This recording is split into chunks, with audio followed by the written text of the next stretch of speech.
Hola y bienvenidos a la clase número 2 del curso de Angioficio del bloque 3. En esta clase vamos a ver los temas referentes a hipotálamo e hipófisis. ¿De acuerdo? Vamos a ver los aspectos más importantes de cada una de estas dos glándulas. Aquí hay una pequeña tabla de contenido, viene muy explícito qué es lo que vamos a ver durante esta clase. Y primero vamos a comenzar con un poco de anatomía, ¿vale?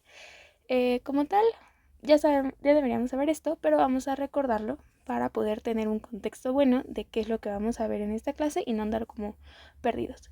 Hay que recordar que el hipotálamo es esto de aquí y está situado por arriba de la glándula hipófisis, que es esta de acá abajo, ¿vale? Estos dos van a estar conectados mediante una estructura llamada tallo hipofisiario y además una parte de esta estructura llamada la eminencia media. Ok, entonces la hipófisis se va a dividir en dos, en la adenohipófisis o la parte anterior y la neurohipófisis o la parte posterior, que van a estar conectadas por una parte intermedia, pero que como tal son dos estructuras por separado, aunque pertenezcan a la misma glándula, ¿de acuerdo? Entonces vamos a continuar. Lo primero que vamos a ver y de lo que vamos a hablar el día de hoy es del hipotálamo. El hipotálamo, como comentamos, se sitúa arriba de la hipófisis y esta como tal controla la mayor parte de secreción de hormonas de la hipófisis, ¿de acuerdo? Y aquí hay dos posibles caminos. ¿Por qué? Porque quedamos que la hipófisis tenía dos divisiones o dos lóbulos, ¿vale? El primer camino es la neurohipófisis y el segundo camino es la adenohipófisis. Y aquí vamos a ver un poquito general y lo más importante que deben de saber de hipotálamo. Básicamente deben saber que la secreción de la neurohipófisis va a estar controlada por señales de tipo neurales. Esto, ahorita ya que veamos neurohipófisis, lo vamos a ver más a fondo, pero pues sí, deben saber más que nada eso. Y lo otro es de la adenohipófisis. Deben de saber que esta está controlada por señales de tipo humorales, ¿ok? Y obviamente factores de liberación y de inhibición que vienen desde aquí del hipotálamo, ¿de acuerdo? Entonces, dentro de las hormonas que tenemos que libera nuestro hipotálamo están las siguientes 6. Vamos a empezar con la TRH. La TRH, también conocida como hormona liberadora de tirotropina, es la hormona que se va a encargar de estimular la secreción de la TSH en las células tirótropas. ¿Esto en dónde? En la hipófisis. Ahorita vamos a ver más a fondo esta parte de TSH, que son las células tirótropas, etc. Ahorita lo que a mí me interesa es que recuerden que aquí está la TRH, que es la hormona liberadora de tirotropina. ¿Por qué es una R si estamos diciendo la palabra liberadora? Bueno, el nombre, las siglas de este nombre están en inglés. Básicamente, la R hace referencia a la palabra releasing, que significa liberadora, ¿vale? Entonces, cuando ustedes vean una R en el nombre de la hormona, saben que estamos hablando a nivel de hipotálamo. Y en el caso de que ustedes vean la letra S, esta va a hacer referencia a stimulating, que básicamente significa estimulante. Entonces, cuando vean la letra S, vamos a saber que estamos hablando de hormonas a nivel de hipófisis. ¿De acuerdo? Entonces solo quería hacer ese pequeño paréntesis para que cuando lean o repasen, etcétera, se puedan ubicar de qué estamos hablando, a qué nos estamos refiriendo de hormonas con la nomenclatura de las letritas, ¿vale? Entonces, esa sería la TRH. En el caso de la GNRH, nuevamente vamos a descomponer el nombre. GN hace referencia a gonadotropinas. R hace referencia a liberadora y H a hormona, ¿vale? Entonces, esta es la hormona liberadora de gonadotropinas, ¿ok? Esta se va a encargar de estimular la secreción de FSH y de LH por las células gonadótropas. FSH es la hormona folículo estimulante y LH es la hormona leutinizante, que a lo mejor se acuerdan de ella un poquito de embrio, ¿ok? Luego tenemos la CRH. La CRH es la hormona liberadora de corticotropina. C de corticotropina, R de liberadora y H de hormona. Esta se va a encargar de estimular la secreción de ACTH por las células corticótropas, ¿vale? En el caso de la GHRH, es nuestra hormona liberadora de hormona de crecimiento, ¿ok? Ya sé, tiene muchas H's, muchas letras. Se puede llegar a confundir con la GNRH. Igual vamos a descomponer el nombre. Aquí quedamos que se llama hormona liberadora de hormona de crecimiento. GHRH, ¿ok? Aquí G de growth, que significa crecimiento, H de hormona, R de releasing y H de otra vez hormona. Esta GHRH va a estimular la secreción de hormona de crecimiento por células somatótropas. Y como ya mencioné, todas estas últimas hormonas estimulan diferentes hormonas de la hipófisis. Entonces, todas estas hormonas de aquí van a ser hormonas estimulantes. ¿De acuerdo? Todas, como mencionamos, estimulan secreciones de diferentes hormonas a nivel de hipófisis. ¿Ok? Y yo les había mencionado que a nivel de hipotálamo tenemos tanto hormonas liberadoras como inhibidoras. Entonces, estas dos que nos sobran van a ser nuestras hormonas inhibidoras. ¿De acuerdo? ¿Cuáles son? Tenemos a la somatostatina y a la PIH o también dopamina. ¿Vale? La somatostatina es la hormona encargada de inhibir la secreción de hormona de crecimiento, igual en las células somatótropas. Y la PIH o dopamina es la hormona inhibitoria de prolactina, por eso es PIH. P de prolactina, E de inhibitoria y H de hormona. Esta, como su nombre lo dice, inhibe tanto la síntesis como la secreción de prolactina por células lactótropas. ¿De acuerdo? Esto es lo más importante, o sea que ustedes sepan la hormona hipotalámica y su acción principal. Rara vez les preguntan de cuántos péptidos o cómo están compuestas molecularmente. Vamos a hacer mención de esto por si las dudas. La TRH es una hormona, es un péptido de 3 aminoácidos. En el caso de la GNRH es una cadena sencilla, solo voy a poner cadena, S de sencilla, de 10 aminoácidos. La CRH igual es una cadena sencilla, pero esta es de 41 aminoácidos. AA es aminoácidos, ¿va? Es como una abreviatura que me inventé. La GHRH va a ser igual una cadena sencilla de 44 aminoácidos.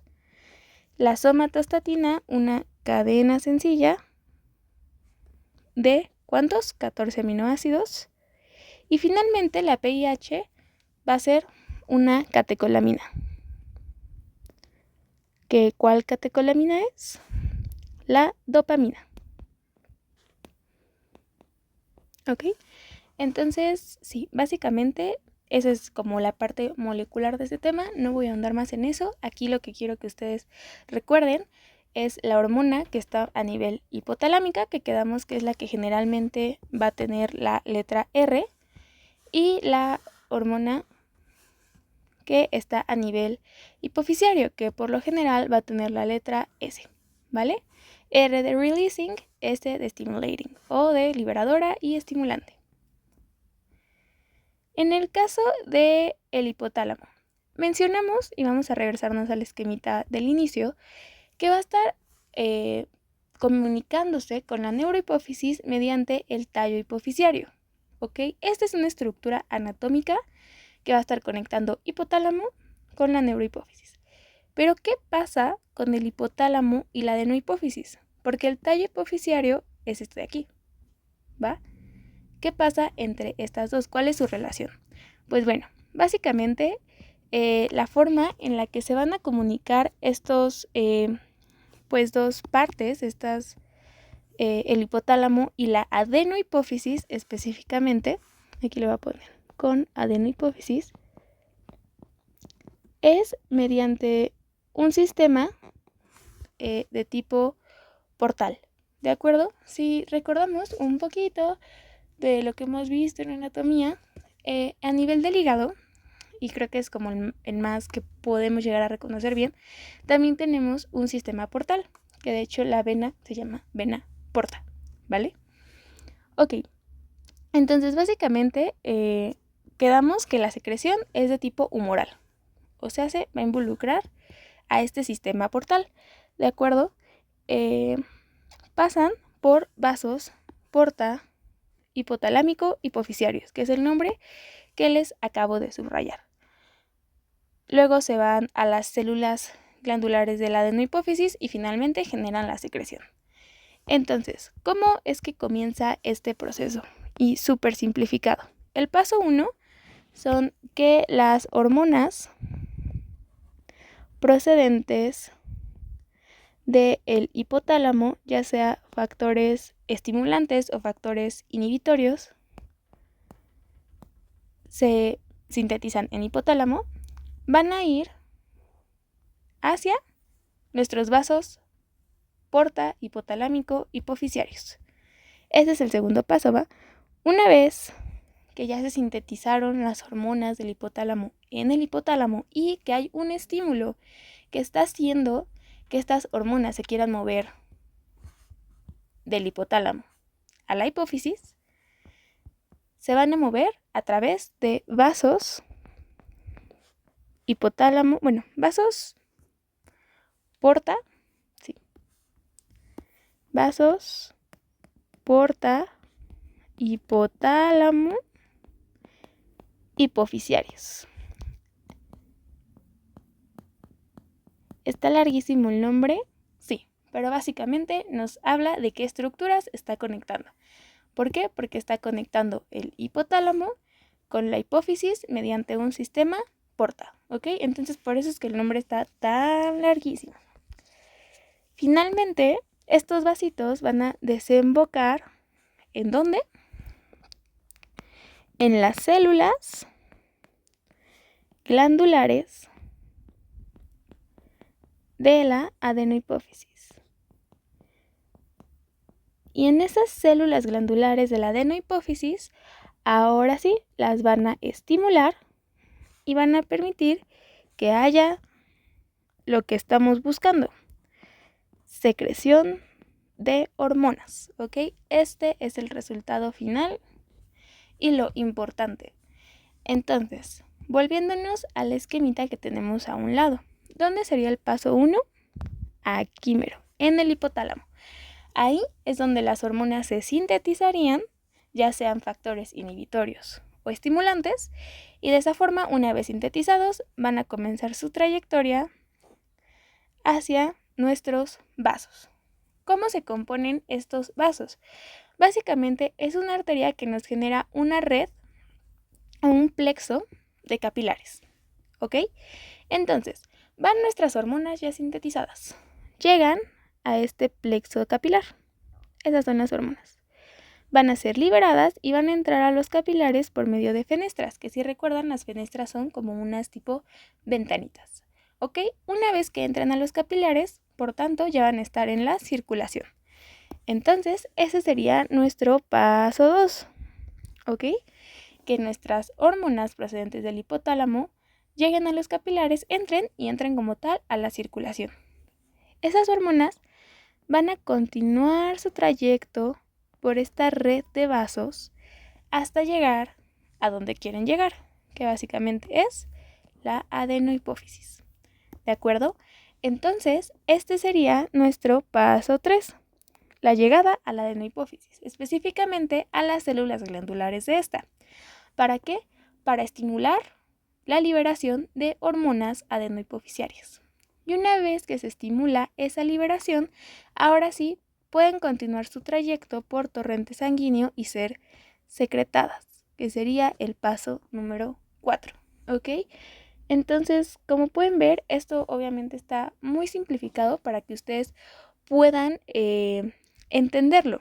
Y ya teniendo como en cuenta esto, sabemos que entonces la adenohipófisis va a estar muy irrigada, que la sangre va a fluir por vasos porta, hipotalámico, hipoficiarios, y que como tal la eminencia media es, este vínculo funcional entre el hipotálamo y la adenohipófisis. Otra de las cosas que debemos de recordar es que los vasos convergen y esta convergencia de vasos es lo que forma el sistema porta, ¿de acuerdo? Que es el sistema que ya dijimos, porta, hipotálamo, hipoficiario, ¿ok? Y de esta forma las hormonas que vienen desde el hipotálamo pueden llegar y secretarse hasta la hipófisis, ¿de acuerdo? ¿Pasando por dónde? Por la eminencia media, que es esta, este vínculo funcional entre ambas estructuras, ¿ok? Entonces, básicamente es eso, es lo que tienen que recordar. Las hormonas del hipotálamo se van a la red de vasos porta hipotálamo hipoficiarios, de ahí llegan a las células glandulares de la adenohipófisis, secretan las hormonas y finalmente estimulan y generan secreción, o inhiben y pues inhiben la secreción. Ahora, la relación entre el hipotálamo y la hipófisis es muy importante. ¿Por qué? Porque ambas van a estar trabajando siempre de modo coordinado, ¿ok? ¿Esto qué quiere decir? Esta coordinación nos va a ayudar a muchas funciones, entre ellas regular distintas glándulas, como por ejemplo la tiroides mediante la TSH y la TRH, la suprarrenal mediante la CRH y la ACTH, las reproductoras mediante la GNRH, que estas van a estar regulando a la LH y a la TSH. ¿Qué glándula regulan? Como tal, el ovario, en el caso de las mujeres, y los testículos, en el caso de los hombres. ¿De acuerdo? Control de crecimiento mediante la hormona de crecimiento o GH. Regular proyección y eyección de leche mediante ¿cuáles dos hormonas? Mediante la hormona prolactina y mediante la oxitocina, que a su vez van a ser reguladas por la dopamina, ¿vale? Y finalmente la osmorregulación, ¿vale? Entonces, pues sí, o sea, en realidad la osmorregulación por la ACTH, perdón. Si se dan cuenta, este trabajo en conjunto que hacen hipófisis e hipotálamo es muy importante para regular un buen de funciones de nuestro cuerpo. Ahora vamos a hablar como tal ya de la hipófisis. La hipófisis, o también conocida como glándula pituitaria, está situada a nivel de la silla turca anatómicamente, ¿no? Que sería algo así. ¿Ok? Y lo importante es que tiene dos lóbulos, un lóbulo anterior y un lóbulo posterior. El anterior siendo la adenohipófisis y el posterior siendo la neurohipófisis. Y se une al hipotálamo mediante el tallo hipoficiario. Ahora, primero vamos a empezar hablando de la adenohipófisis, ¿vale? No hay como nada más que mencionar de hipotálamo en realidad. Pero sí, básicamente vamos a empezar ahora con la adenohipófisis. Esta, ya mencionamos, es el lóbulo anterior de la hipófisis. ¿Cómo podemos ayudarnos a recordar qué es el lóbulo anterior de la adenohipófisis? Pues fácil. Adenohipófisis empieza con A y la palabra anterior también empieza con A. Entonces, esta es la AA. Anterior, adenohipófisis. ¿Vale? Esta glándula se encarga de secretar 6 hormonas peptídicas. Y esto es lo más importante de aquí. Además de los famosos tipos celulares, que cada hormona va a tener un tipo celular distinto. ¿De acuerdo? Los tipos celulares eran justo los que mencionábamos, que llegaban los vasos del sistema porta, hipotálamo, hipoficiario, y ahí es donde liberaban las hormonas procedentes del hipotálamo. ¿Ok? Entonces, ¿cuáles son las hormonas que nos libera la adenohipófisis. Tenemos a la TSH, que básicamente es la hormona liberadora de tirotropina.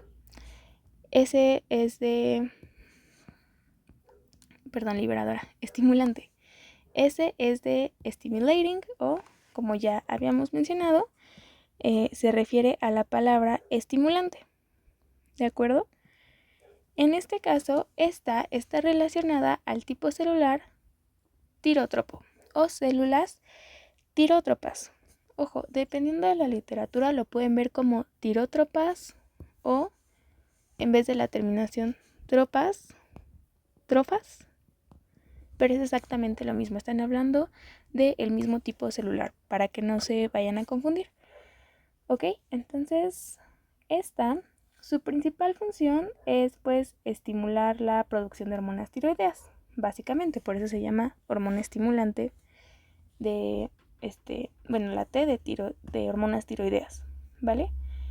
Y pues ya, esa es su principal función. También otra función es que mantiene el tamaño de las células foliculares, pero como tal lo que nos interesa saber es que estimulan la producción de hormonas tiroideas. Entonces lo vamos a poner aquí abajito. Estimulan producción de hormona tiroidea. ¿Vale? En el caso de la FSH y la LH, ambas son las famosas gonadotropinas. ¿Que de qué tipo celular van a ser? Del tipo celular gonadotropas, ¿vale? Se puede decir gonadotropas o gonadotrofas, casi siempre es gonadotropas, pero pues son ambas cosas. Su función principal depende de la hormona. En el caso de la folículo estimulante, va a estimular folículos ováricos y espermatogenia. Y en el caso de la LH, ya sabemos, va a inducir la ovulación, estimula producción de estrógenos, de progesterona y en el caso del hombre, de la testosterona. Estas las vamos a ver igual más a fondo durante sus respectivos temas, que sería la parte de aparato reproductor masculino y femenino.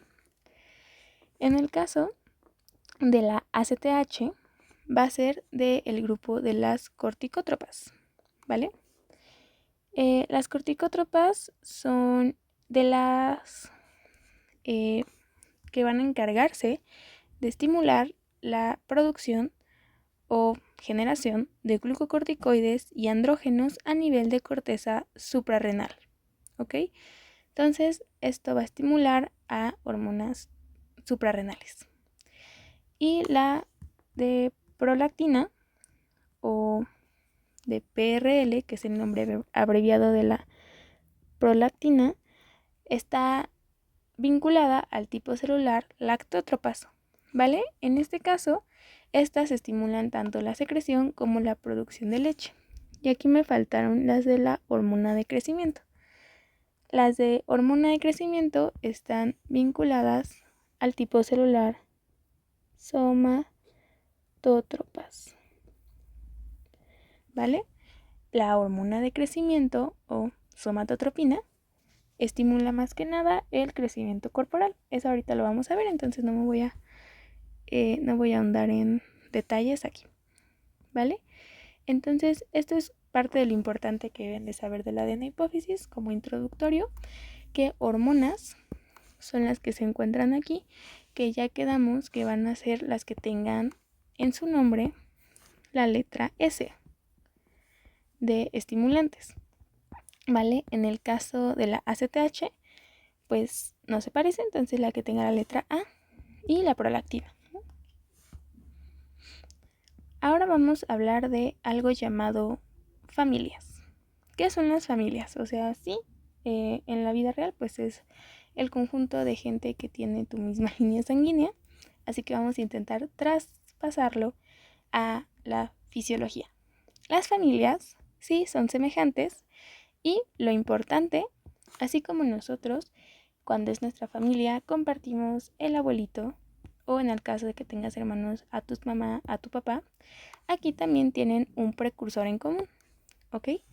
Y tenemos 3 familias. La 1, que está conformada por la TSH, la FSH y la LH. La 2, que está conformada por la hormona del crecimiento y la prolactina o PLR. Y la 3, que es la familia de la ACTH. Aquí en la 3 nos quedamos como de ¿qué onda? Porque solo es una hormona, ¿cómo va a ser una familia de una persona? Pero ahorita vamos a explicar esta parte de la ACTH.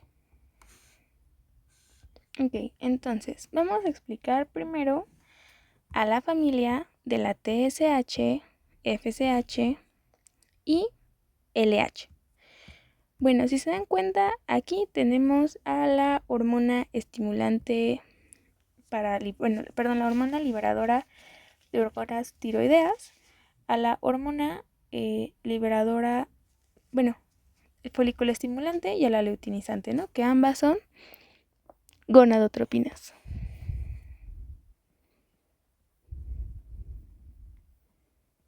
¿Ok? Entonces, tiene sentido que estas dos estén juntas en la misma familia, pues porque se parecen, ¿verdad? O sea, bueno, yo pienso. Entonces vamos a hablar de la familia número 1, que es la TSH, la LH y la FSH. Ok, entonces primero mencionamos que deben de tener un precursor en común o deben ser semejantes en cuanto a estructura. Estas tienen en primero son glucoproteínas. Esa es su semejanza. Glucoproteínas.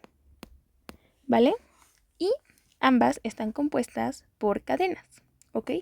Estas cadenas no están unidas mediante enlaces covalentes. Esto es importante porque esto qué quiere decir que puede haber un intercambio de una de las cadenas. ¿Ok? Entonces primero vamos a hablar de cuáles son las subunidades que forman esta cadena. Vale, tenemos a la subunidad alfa y a la subunidad beta. La subunidad alfa es idéntica en las 3 hormonas, ¿ok? Está compuesta exactamente igual. Y en el caso de la subunidad beta, esta es la diferente. ¿Cuál es la importancia de que esta sea la diferente? Que esta le va a conferir a cada hormona su especificidad. ¿Ok? ¿Por qué? Porque si no, pues serían la misma hormona. Entonces, aunque la cadena alfa es igualita, tenemos a la cadena beta, que es diferente y que les da la especificidad. Esta cadena va a hacer que la TSH sea para hormonas tiroideas, que la LH sea la hormona luteinizante y que la FSH sea la hormona folículo estimulante. ¿Ok? Como tal, y algo importante que debemos saber, estas subunidades, tanto la subunidad alfa como la subunidad beta, por sí solas no sirven o no funcionan. ¿De acuerdo? Entonces, si yo tuviera solamente la subunidad alfa de mi cadena o solo la subunidad beta, esta hormona no tendría absolutamente ninguna función más que ser una cadena. Y ya. ¿Vale? Entonces, como tal, eso es de lo principal de aquí. Ahora, aquí vamos a hacer un pequeño paréntesis y vamos a hablar de la primera correlación clínica de la clase, ¿vale? Existe la hormona HGC, o también conocida como gonadotropina coriónica humana. Gonadotropina coriónica humana. ¿Vale? De esta probablemente se acuerden que la vieron en embrio o a lo mejor en algún caso clínico que les hayan puesto de embarazo. Esta hormona no es de hipófisis. ¿Ok?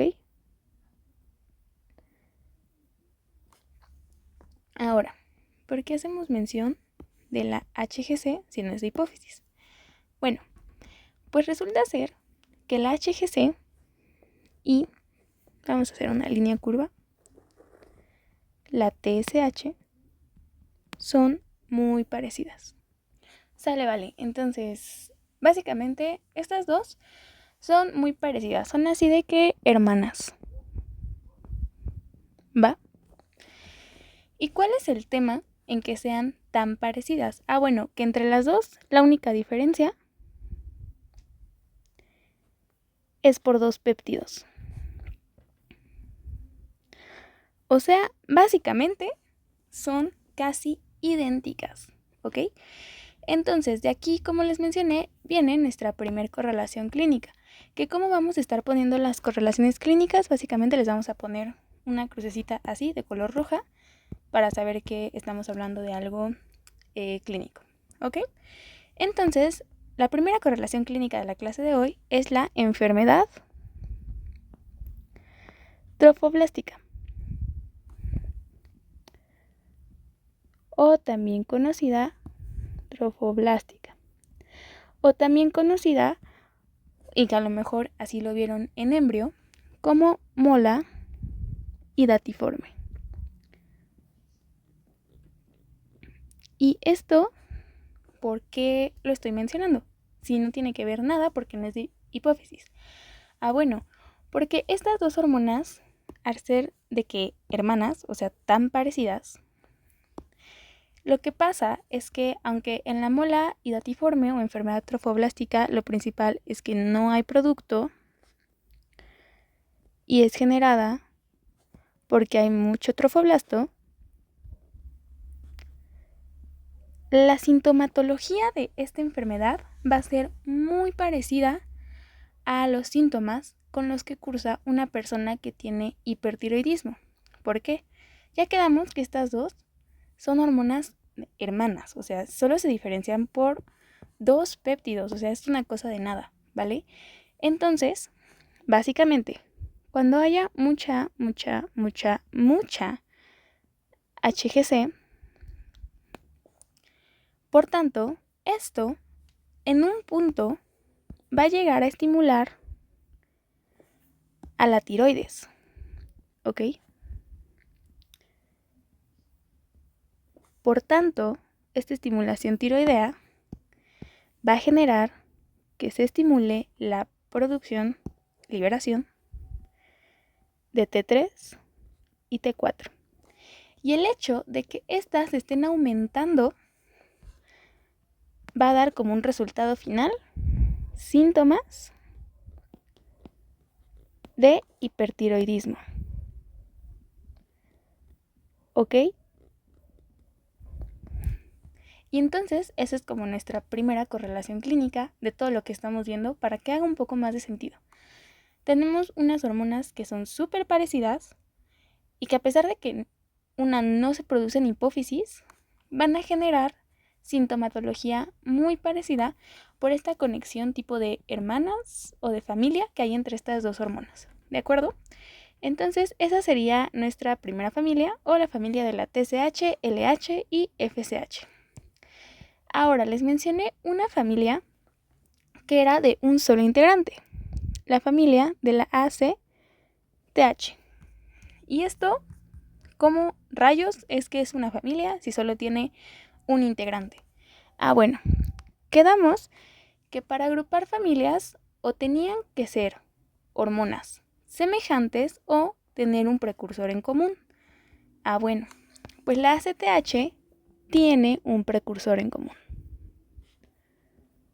Precursor en común. ¿Vale? ¿Cuál es este precursor en común que tiene la ACTH? La POMP, o también conocida por su nombre muy largo como propiomelanocortina. Vamos a estar ocupando la abreviación para no estarnos como tardando en decirlo y en escribirlo, ¿vale? Entonces, ¿aquí qué pasa con la propiomelanocortina? Bueno, vamos a explicarlo con dibujos para que quede un poquito más claro de la relación que tiene ACTH y por qué existe esta familia. ¿Vale? Entonces vamos a explicarlo con dibujo para que quede un poquito más claro, ¿va? Vamos a empezar hablando de la ACTH. La ACTH la voy a poner de color verdecito. Entonces, imaginemos que tenemos nuestra cadena, ¿vale? esta cadena tiene su primera parte de ACTH, luego tiene una parte de lipotrofinas, de que lipotrofina alfa, lipotrofina beta, ¿ok? Luego nuestra cadena también contiene también contiene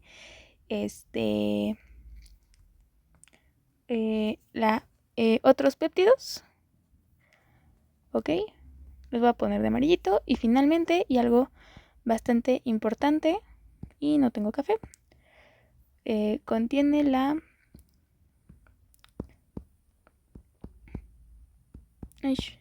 MSH. La vamos a poner como de este cafecito que no se ve tan café, pero bueno, ¿ok? Que es la hormona estimuladora de melanocitos.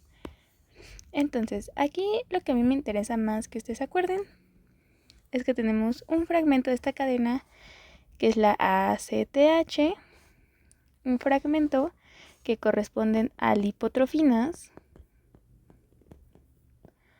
otro fragmento que corresponde a péptidos varios.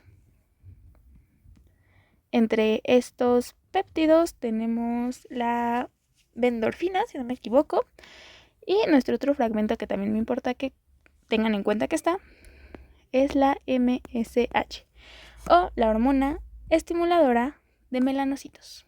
Todo en nuestra misma cadena. Y todas estas tienen como precursor a la propio melanocortina o a la POMC, ¿vale? Entonces, ¿qué pasa? Cuando ocurre el procesamiento como tal de nuestra hormona, pues básicamente lo que ocurre es que estos cachitos se van a cortar, ¿no? O sea, aquí va a entrar una tijera, va a cortar este pedazo, otra tijera va a cortar este pedazo, otra tijera va a cortar este pedazo y otra tijerita entre comillas, va a cortar ese pedazo, dejándonos libre ACTH, lipotrofinas, péptidos y MSH. Entonces, aquí, de la MSH hay dos posibles cosas. Que está separada así como un fragmento, o que como tal hay un poquito de MSH en cada parte de la cadena, ¿ok? Entonces, ya sabiendo cualquiera de estos dos, que está compuesta como un fragmento por sí solo, o que existe un poquito de MSH por cada cadena, lo que pasa es que cuando se hace esta fracción, ¿ok? Y se libera la ACTH, en conjunto con la ACTH vamos a estar liberando MSH, o también llamada hormona estimuladora de melanocitos. Entonces, ¿qué pasa? Y nuestra siguiente correlación clínica de la clase. Aquí a mí me gusta mucho agregar correlaciones clínicas para que ustedes vean que toda esta información, que a lo mejor pareciera que no tiene ni pies ni cabeza, sí tiene una utilidad para su vida, como pues conocerlo, ¿no? Más que nada para saber la explicación de las cosas. Entonces, cuando hay una liberación o un aumento de la ACTH, y ya quedamos que la MSH o la hormona estimuladora de melanocitos es parte de esta liberación junto con ACTH, pues va a ocurrir que va a haber un aumento de MSH. Por tanto, ¿qué va a generar? Más que nada que haya estimulación de melanocitos y por tanto que haya mucha melanina. Y ahora sí, ahí viene la correlación clínica. Y la correlación es la enfermedad de Addison.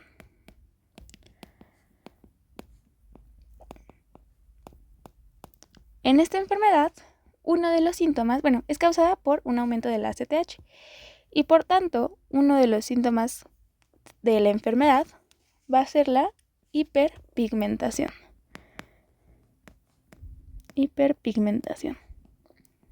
¿Por qué?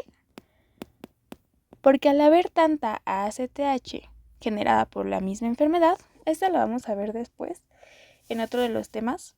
En realidad ahorita no nos interesa tanto la fisiopatología de la enfermedad, solo necesitamos saber que existe y que es causada por un aumento de ACTH. Como hay tanta ACTH, por tanto, va a haber mucha MSH o hormona estimuladora de melanocitos y de esa forma va a haber mucha melanina y por tanto va a generar hiperpigmentación. ¿De acuerdo? Entonces, esta es como otra correlación clínica de esta familia. Y es una familia porque acuérdense que toda esta cadena, que es una prohormona, tiene el mismo precursor en común, que es la propia melanocortina. Entonces, por eso es que la ACTH como tal es una familia por sí solita, ¿vale? Porque incluye a la lipotrofinas alfa y beta, a los péptidos varios y a la hormona estimulante o estimuladora de melanocitos. ¿De acuerdo? Entonces, eso es de las dos familias. Y la tercera familia, que es la familia de la hormona de crecimiento y de prolactina, pues como tal no tenemos tanta info, por eso les puse nada más ahí como un sticker de que sabemos que existen, sabemos que son hormonas parecidas, pero en realidad como tal su programa, y en muchos libros de la bibliografía que les pide el departamento que consulte, pues no viene mucha info, ¿vale? Entonces no hay como más que hablar de ello. Aquí les quise poner un pequeño resumen de lo que explicamos en la hoja, que es que básicamente la TSH y la FSH tienen dos cadenas, la alfa es la cadena compartida, la beta les da la especificidad, que la HGC, aunque sabemos que no es de hipófisis, es similar a la TSH, y la correlación clínica, que es la enfermedad trofoblástica, y que genera pues, algo parecido al hipertiroidismo. La ACTH, esta familia, que es familia porque tienen un precursor en común, que es la propia melanocortina, que incluye MSH, lipotrofinas, beta endorfinas, péptidos, que generan la enfermedad de Addison y que, sabiendo que la enfermedad de Addison se causa por mucha ACTH, sabemos que uno de sus principales síntomas va a ser la hiperpigmentación. ¿De acuerdo? Entonces, pues básicamente esto es un resumencito, así como de cosas muy puntuales de la parte de familias. Ahora, vámonos ya de lleno con, como tal, una hormona. En este caso vamos a hablar de la hormona de crecimiento o también conocida como GH. ¿Vale? Esta es una molécula proteica chiquita que su principal función es inducir el crecimiento de casi todos los tejidos que aún conserven la capacidad de crecer. ¿De acuerdo? Dentro de otras de sus funciones están los efectos metabólicos como aumento de la síntesis proteica, estimula la movilización de ácidos grasos y disminuye la cantidad de glucosa utilizada en todo el organismo. Entonces, como tal, es una hormona muy buena. De este lado, esta imagen que saqué del Guyton nos puede resumir un poquito en sí las funciones de nuestra hormona de crecimiento. Como pueden ver, a nivel de tejido adiposo, dice que tenemos una disminución de la captación de la glucosa y más lipólisis. ¿Esto qué quiere decir? Que vamos a estar deshaciendo o quemando, entre comillas, los ácidos grasos, el tejido adiposo. Luego, tiene efecto a nivel de hueso. ¿En dónde? En las células osteogénicas y condrocitos, generando ¿qué? Mayor captación de aminoácidos, mayor síntesis proteica, síntesis de ADN y ARN, mayor concentración de colágeno y aumento en el tamaño y número de las células. ¿De acuerdo? En el caso del músculo, podemos observar que hay una menor captación de glucosa en músculo, más de aminoácidos y más de síntesis proteica. Por lo tanto, hace que el músculo pase de estar así a estar así. ¿Va? Y en el hígado, donde vamos a tener, más que nada, y como tal no es una función, al IGF-1, que ahorita vamos a hablar de ellos. ¿De acuerdo? Entonces, ¿qué tenemos que abarcar, de hormona de crecimiento? Denme un momento. Ok, entonces de la hormona de crecimiento, vamos a hablar un poquito de la parte molecular. Solo voy a aventar datos que a lo mejor no se los piden como tal, pero pues por si acaso. Está compuesta de 191 aminoácidos, contiene 2 puentes disulfuro y disulfuro,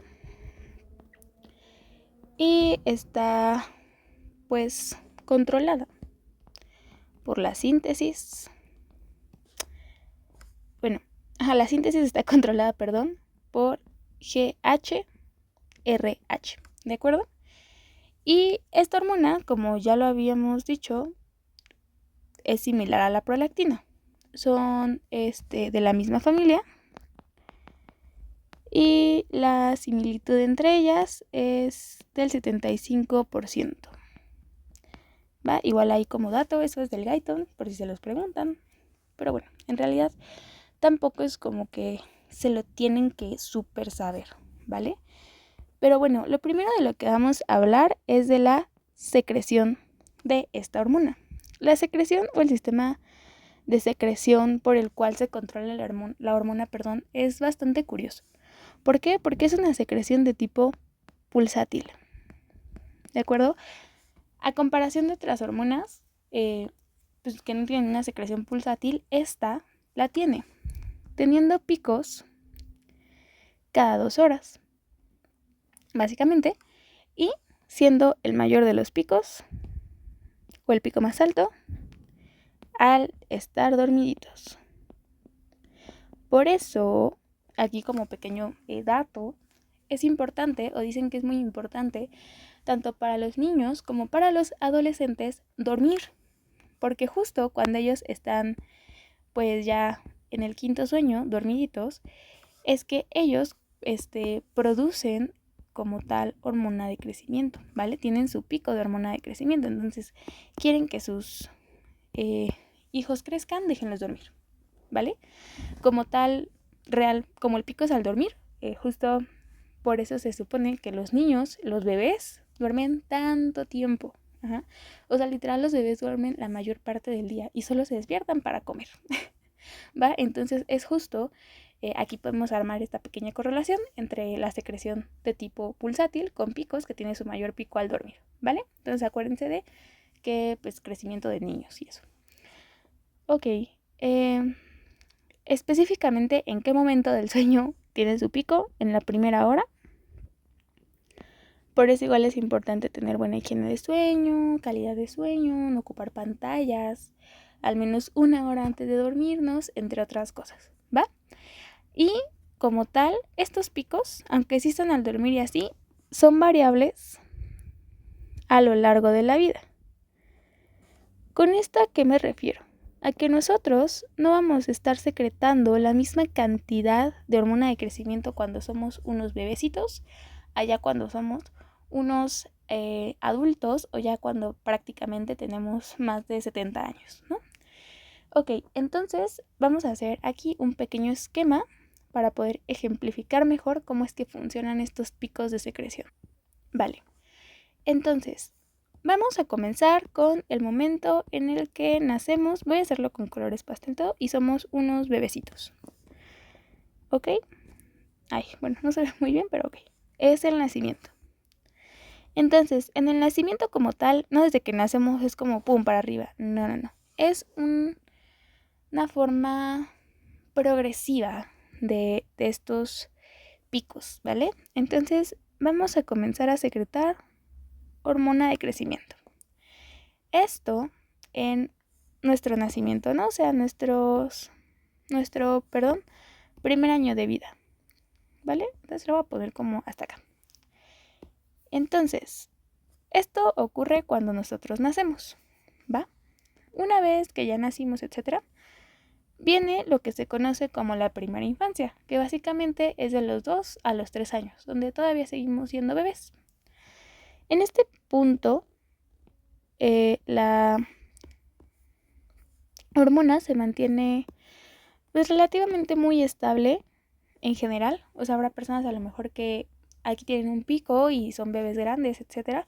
Pero en general, en este momento, lapso de 2 a 3 años, la hormona se mantiene muy constante, ¿vale? Se mantiene medio constante durante nuestra niñez, aumenta, vamos a ponerlo así. Pero igual, o sea, tampoco es como un aumento muy grandote. Donde viene el verdadero aumento es en la pubertad. Aquí sí tenemos un pico gigante de hormona de crecimiento. Dejen muevo estúpido.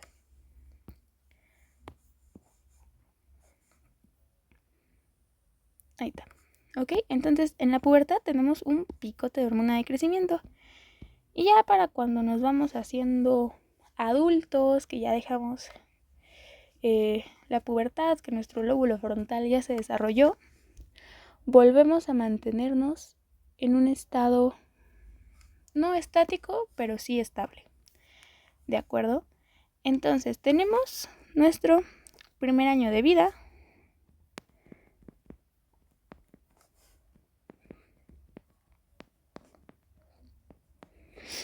Nuestra infancia, que voy a poner infancia como todo esto, ¿vale?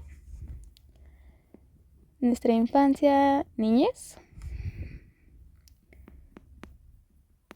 Y luego viene un pico tototote en la pubertad.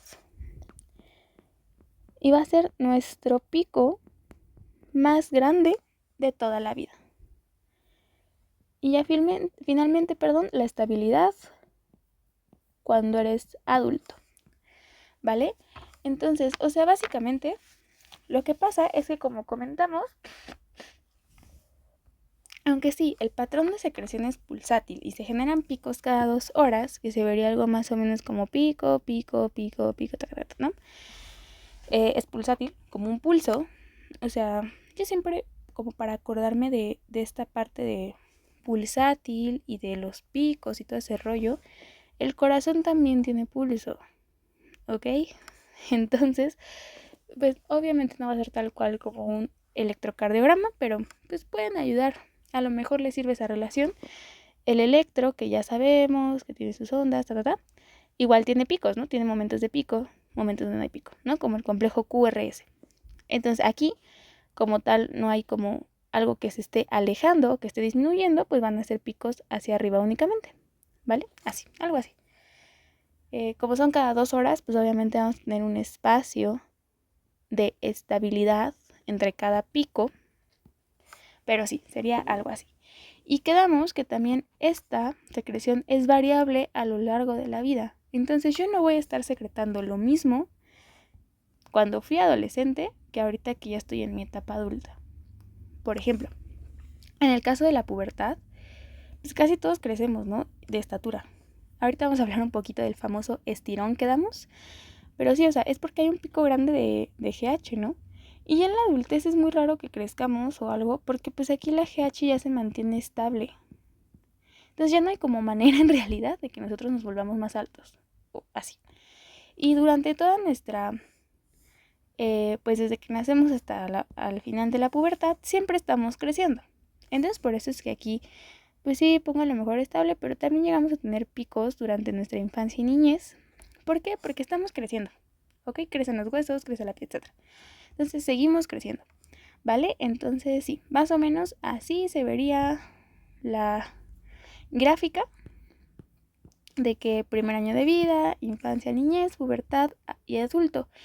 Y como tal, esto todavía se puede cuestionar un poco. En el Gaitos menciona que no es algo necesario, pero ya durante la etapa de vejez o senectud hay una disminución de la hormona de crecimiento que producimos.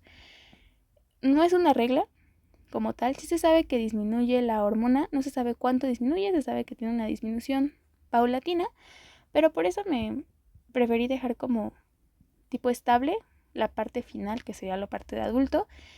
Ya en la vejez, les digo, puede ir para abajo, pero pues no se sabe exactamente cuánto, o si sí va para abajo, o si llega a haber picos, ¿no? Entonces, pues ya, mejor lo dejamos de esta forma. Entonces, esa básicamente es pues la forma en la que se secreta la hormona de crecimiento, ¿vale? Entonces, ¿qué más? Bueno, quedamos que su pico máximo era a la hora de dormir y su pico mínimo es justo antes de despertar, lo cual tiene sentido, ¿verdad? Entonces, por eso nuevamente hago hincapié en que es bueno tener una buena calidad de sueño para que realmente se secrete esta pues su hormona, ¿no? Antes de despertar o un poquito después, pero justo antes de despertar, para que pueda haber mejor relación entre que pico máximo es al dormir, pico mínimo es al despertar, ¿vale? Entonces, dentro de lo que también tenemos que hablar de la hormona de crecimiento es cómo rayos es que se regula la secreción de hormona de crecimiento, porque sí, ya hablamos cómo es la secreción, pero ¿cómo es la regulación? Regulación. Entonces, vamos a hacer un pequeño esquema que sea lo más simple que se pueda. Nuestro eje, hipotálamo,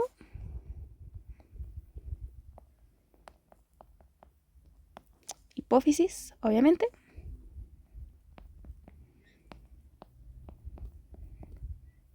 hipófisis, glándula, ¿vale? Aquí lo que pasa con la regulación de la hormona de crecimiento es que en esta regulación va a participar, además de la regulación que debe de haber entre la hormona hipotálamo, vamos a tener la participación de otro lugar, que es el hígado. Y en el hígado, ¿quiénes van a estar participando? Lo que les había dicho hace rato, que se llamaban IGFs, o también conocidos como somatomedina. Tiene sentido que se llame o que tenga la terminación medina, lo pueden relacionar con que es un tipo mediador, ¿ok? Entonces, ¿cómo comienza esta trayectoria? Ok, en el hipotálamo se libera GHRH o la hormona liberadora de hormona de crecimiento, que va a ir a la hipófisis, ¿ok? Una vez en hipófisis, ¿qué pasa? Se libera la hormona de crecimiento y va al órgano diana al que tenga que ir, ¿de acuerdo? Siendo estos músculo, tejido adiposo, hueso o hígado, ¿ok? ¿Qué pasa si la hormona de crecimiento llega a hígado? El hígado va a producir algo llamado somatomedinas, ¿ok? Estas somatomedinas son importantes porque nos van a poder regular tanto de forma positiva como negativa nuestro eje, ¿ok? Entonces, básicamente, ¿cómo vamos a explicar de inicio esto? Primero vamos a explicar hasta aquí, ¿ok? Entonces, vamos a ocupar verde para la parte estimulante, rojo para la parte inhibitoria. ¿Qué pasa? Pues la hipófisis básicamente le puede estar diciendo al hipotálamo: oye, me hace falta hormona de crecimiento. Por favor, mándame un poquito de GRH para que yo pueda liberar hormona. Y el hipotálamo dice: órale, va. Entonces, hipófisis estimula, le manda GHRH el hipotálamo a la hipófisis y la hipófisis libera hormona de crecimiento. ¿De acuerdo? Esa es una de las vías que estimulan. La otra vía que estimula tiene que ver con el IGF o con las somatomedinas. ¿De acuerdo? Las somatomedinas van a estimular la producción de somatostatina, ¿ok? Esta somatostatina va a viajar a través de nuestro sistema porta, llega a la adenohipófisis e inhibe a las células somatótropas. Por ende, reduce la hormona de crecimiento. Entonces, sí, como tal, aunque las somatomedinas estén actuando en el hipotálamo y estimulando, no van a precisamente estar estimulando una vía que nos haga producir más hormona de crecimiento, sino que aquí, y lo voy a poner al ladito, van a estimular la producción de somatoestatina. ¿Qué va a hacer? Va a tener un efecto inhibitorio, ¿ok? Entonces aquí puede llegar a haber un poquito de confusión, porque sí, o sea, sabemos que está estimulando al hipotálamo, pero le está estimulando para que produzca una, en vez de liberadora, inhibitoria, ¿ok? Entonces acuérdense, esta es inhibitoria. Y por tanto, si estimula una inhibitoria y el hipotálamo produce somatostatina, pues la GH ya no se va a seguir pues saliendo de la hipófisis, ¿de acuerdo? Entonces, esa es una. Como tal, las somatomedinas pueden inhibir directamente a la hipófisis y hacer que ya no se produzca hormona de crecimiento. ¿Ok? Esas como las dos formas de que la parte de las somatomedinas afecten a hipotálamo. Ahora, como tal, sabiendo que existe la retroalimentación negativa, ya sabemos que si hay mucho GRH, eso se va a inhibir, y si hay mucho GH hacia el hipotálamo, también le va a decir, oye, ya me estás echando mucha GH-RH, ya párale, ya tengo suficiente, ¿ok? Entonces, retro negativa. Y ya creo que son como las dos que necesitan ubicar de toda esta regulación de aquí, ¿va?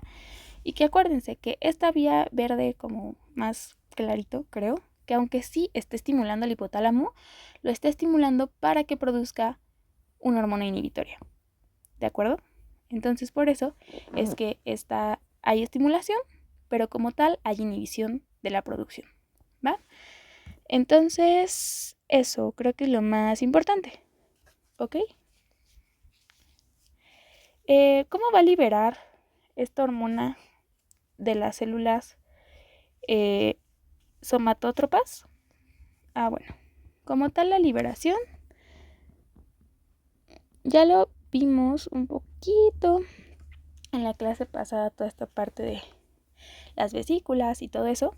Entonces ya sabemos que para que nosotros podamos liberar una vesícula, ¿qué necesitamos? Segundos mensajeros. Básicamente el cuerpo se rige por segundos mensajeros, literal, ¿no?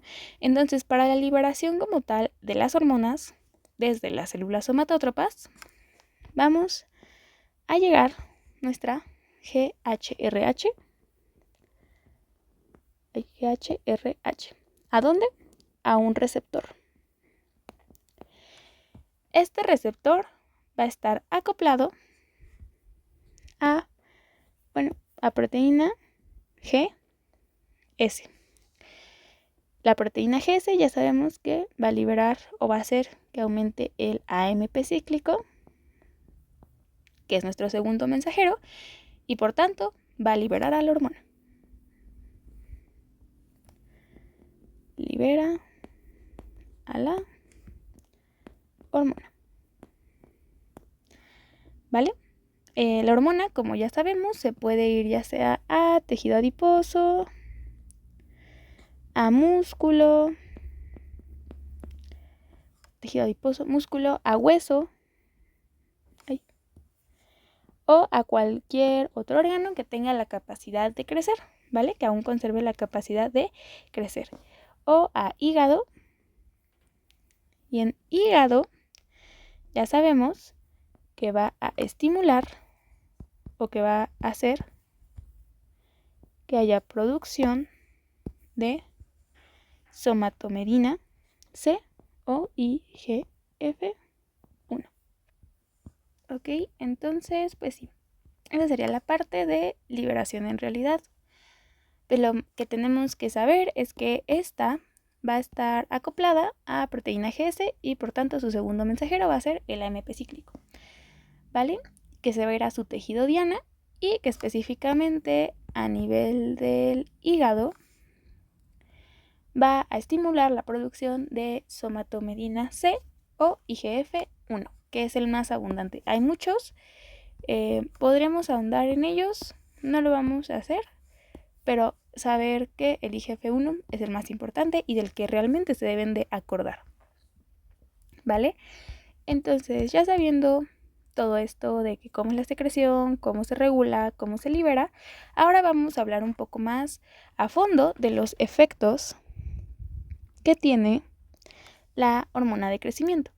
Vamos a hablar del efecto no más característico, pero sí un efecto muy interesante de la hormona de crecimiento, que es el efecto diabetogénico. diabetogénico, que básicamente suena a algo que nos genera diabetes. Ok, entonces este efecto diabetogénico, ¿en qué se basa? En que la hormona de crecimiento comienza a producir resistencia a la insulina. La insulina la vamos a ver más adelante, pero pues ya todos sabemos, más o menos, que la resistencia a la insulina está ligada con el desarrollo de diabetes, ¿ok? Entonces, ¿qué pasa? Hay resistencia a la insulina, como primer paso. Y entonces, en el páncreas dice así como, hey, yo necesito que la glucosa siga siendo, pues, aceptada en mi cuerpo, ¿no? O sea, ¿por qué no está la insulina haciendo su chamba? Entonces, el páncreas lo primero que piensa es, no hay suficiente insulina. ¿Y qué hago? Comienzo a secretar más. Aumenta la secreción. ¿En dónde? En el páncreas. ¿Ok? Lo voy a hablar como muy coloquial, les digo, ya más adelante vamos a verlo, pero básicamente así empieza, ¿no? O sea, aumenta la secreción. Entonces, ¿qué ocurre? Pues hiperinsulinemia. Y entonces, una vez que hay hiperinsulinemia, el hígado y el músculo disminuyen la captación de glucosa. Entonces, hígado y músculo disminuyen captación de glucosa, lo cual, pues obviamente es un problema, ¿no? Porque si no estamos captando la glucosa, pues esa glucosa va a seguir ahí y va a seguir paseándose a través de todo nuestro sistema porque nadie le está diciendo, oye, ven, pasa. Ella va a seguir paseándose y por tanto vamos a generar como resultado final hiperglucemia. ¿Vale? Que básicamente lo que va a generar es aumento en la lipólisis y aumento de los ácidos grasos en sangre. Entonces, como tal, va a generar algo parecido a la diabetes. ¿De acuerdo? Es una vía que ahorita hablamos de forma muy simple, pero recuerden, resistencia a la insulina casi es equivalente a que hay hiperglucemia. Y entonces, las hormonas que produzcan hiperglucemia y resistencia a la insulina se van a llamar hormonas contrarreguladoras, ¿ok? ¿Qué van a hacer? Pues van a regular en contra de. Entonces, ¿cuáles son estas hormonas contrarreguladoras?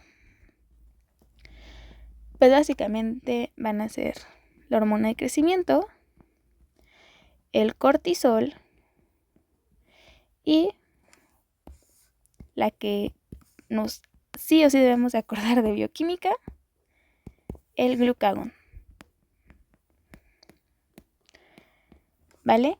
Estas hormonas se producen más que nada en periodos de ayuno prolongados y que básicamente nos ayudan a sobrevivir.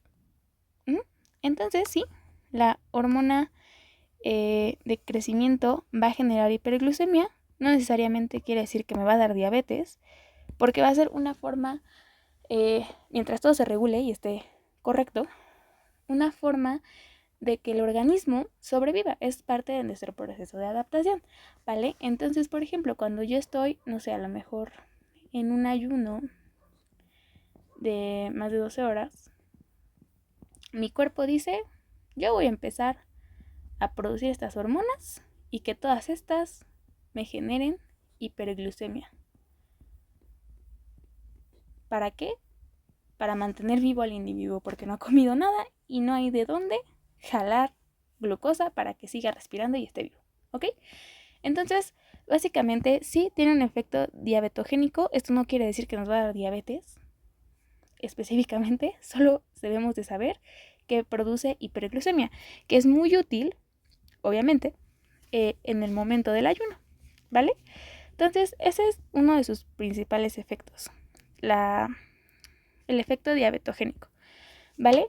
Tenemos otro segundo efecto, que es que ayuda a la síntesis de proteínas. Básicamente, este efecto que ayuda a la síntesis de proteínas Es un efecto de tipo, aquí nuevamente sale a relucir Bioca. Acuérdense que había algo llamado catabolismo y anabolismo. El catabolismo es cuando yo agarraba una molécula grandota y la convertía en moléculas chiquitas, ¿vale? Eso es el catabolismo. Mientras que el anabolismo era que yo agarrara muchas moléculas chiquitas y las convirtiera en una molécula grandota, ¿ok? Entonces, si nos ayuda a la síntesis proteica, va a ser un efecto anabólico, ¿ok?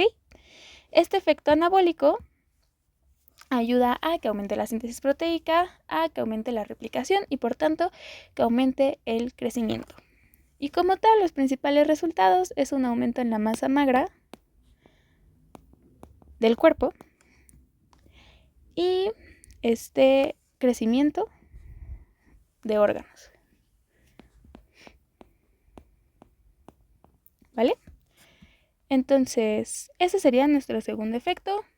Reducido, neta, así de que super mini. Ahorita si recuerdo otra cosa de ese efecto, volvemos, pero lo más importante que deben de recordar es que es un efecto de tipo anabólico, ¿va? Y finalmente, el crecimiento longitudinal. ¿En dónde? En los huesos. Este crecimiento longitudinal es muy importante en nuestra etapa pues de niñez y de pubertad.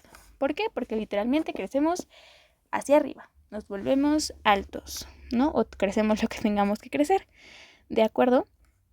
Entonces, como tal, este es indirecto y está mediado por este de aquí, ¿ok? Está mediado por somatomedinas. Aquí le vamos a poner mediado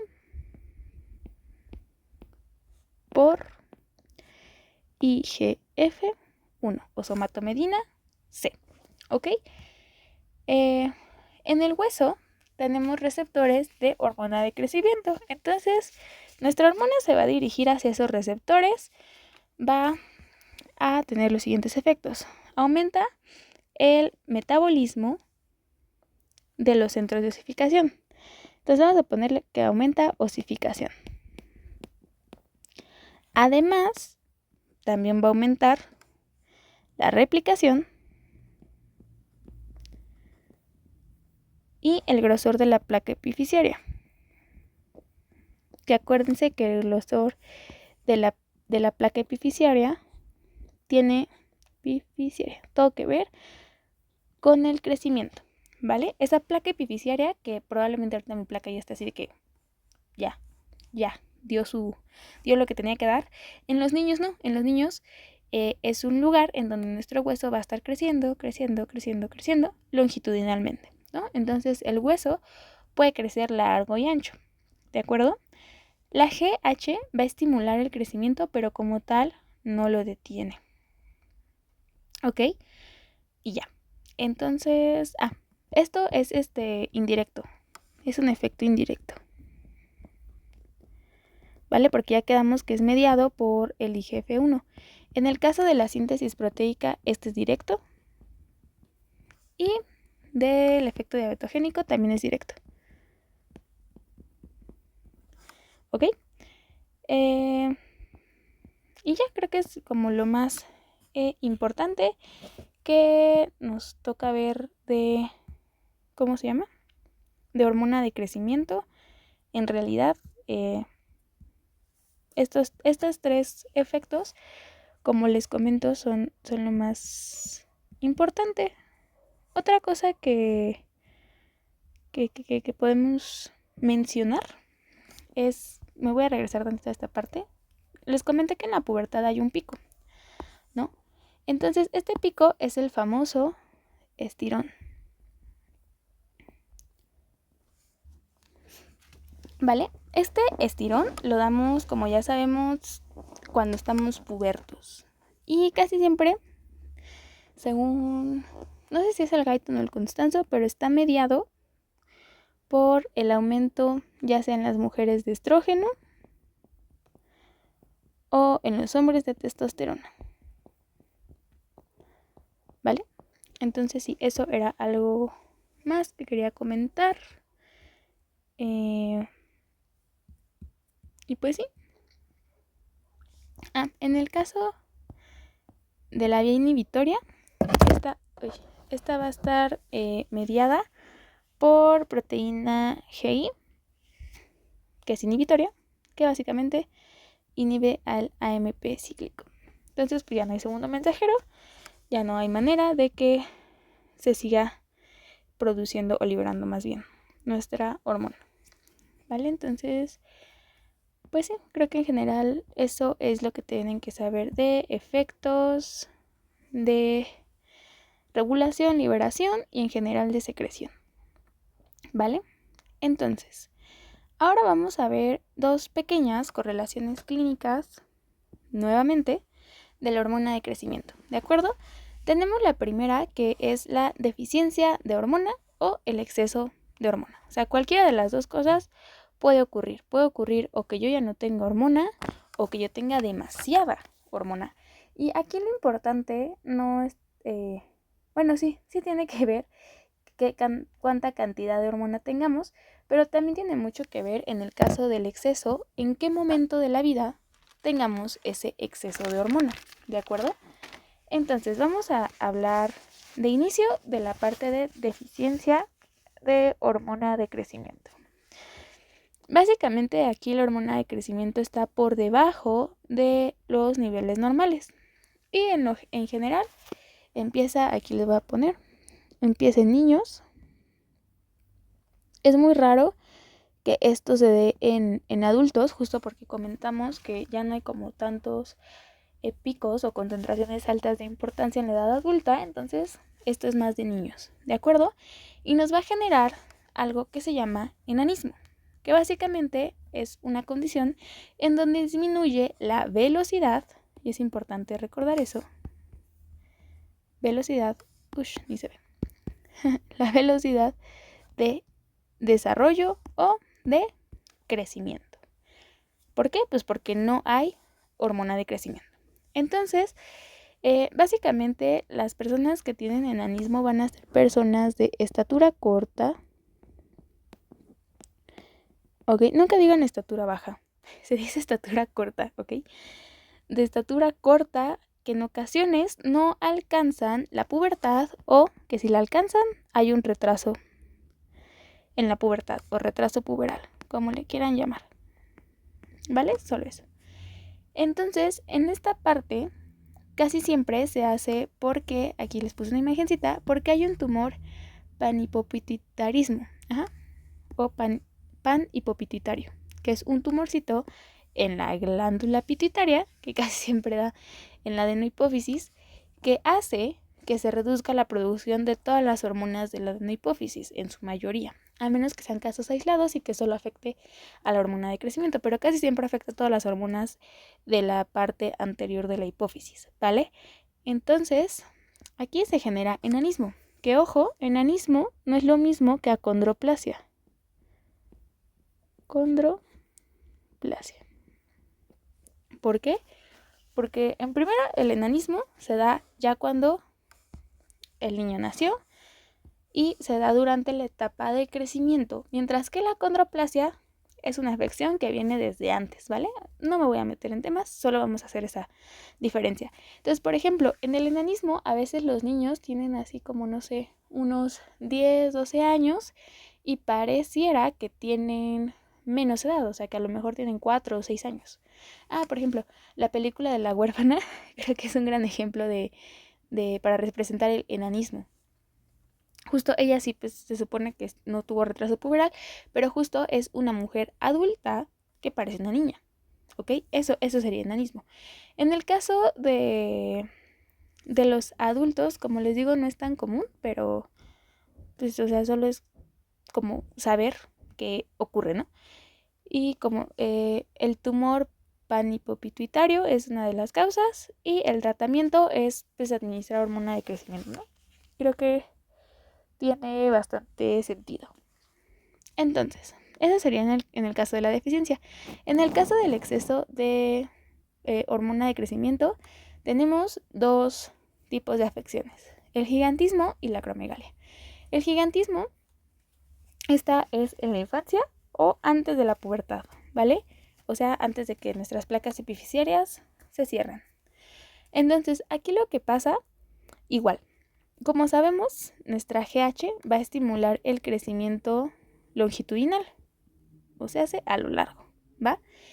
Entonces, como estimula el crecimiento longitudinal, la persona o niña, niño que tenga gigantismo va a crecer y a crecer y a crecer y a crecer y a crecer y a crecer y a crecer de forma desmedida, descontrolada, porque aún la placa epifisiaria está pues abierta, ¿no? Entonces va a crecer, por lo cual pues el principal característica es un crecimiento longitudinal, ¿ok? En el caso de los adultos se da algo llamado acromegalia, ¿ok? En el caso de la acromegalia, como tal, nuestras placas epifisiarias ya cerraron. O sea, longitudinalmente ya no vamos a crecer, pero aún crecemos de forma perióstica. ¿Esto qué quiere decir? Entre comillas, crecemos a lo ancho, ¿vale? Entonces, esta tiene que ver más con el crecimiento perióstico, ¿va? Que les digo, o sea, coloquialmente puede ser crecer a lo ancho. De acuerdo, entonces este crecimiento de acromegalia va a generar un aspecto, como se ve en la foto, por decirlo de alguna manera, como tosco. O sea, la cara se va a ver como muy ancha, muy grande, las manos, los pies. También en algunas ocasiones presentan visceromegalia, aquí lo voy a anotar, visceromegalia e inclusive macroglosia, que básicamente es que crezca la lengua, ¿no? O sea, una lengua muy grande. Uy. Aquí el tratamiento puede ser con análogos, de somatostatina, pero pues igual a veces es complicado diagnosticar acromegalia, porque por ejemplo a lo mejor ustedes lo ven y dicen, es una persona con cara tosca. X, o sea, eso, ¿no? A veces se detecta por la presencia de visceromegalias, que ya comienzan a generar otros problemas, ¿no? Y ya, creo que sería todo. Bueno, de la parte del crecimiento perióstico, de los huesos periósticos, acuérdense, son cortos y irregulares y casi siempre son manos, pies y la cara, ¿vale? Y en el caso del gigantismo, no es como que digamos, ay, sí, que crezca el niño o la niña. No, o sea, si esto no se atiende y continúa hasta la etapa adulta, va a desarrollar, además de gigantismo, acromegalia. Entonces, pues, tampoco es como que lo podamos dejar sin atender. A final de cuentas, sigue siendo una enfermedad. ¿Ok? Luego viene la prolactina. La prolactina como tal se encarga de la producción de leche materna. Principalmente, o sea, les puse producción porque esta es como su función principal. También se encargan parte de la expulsión de la leche, pero quiero que tengan más en cuenta que es de la producción de leche. En personas no embarazadas y hombres generalmente se encuentran en concentraciones bajas, y en el embarazo y la lactancia obviamente aumenta cañón la prolactina, aumentan mucho las células lactótrofas y pues o sea, es necesario, ¿no?, para producir leche. Aquí les puse una imagencita de un libro para explicar el eje de regulación y que no sea como tan tardado.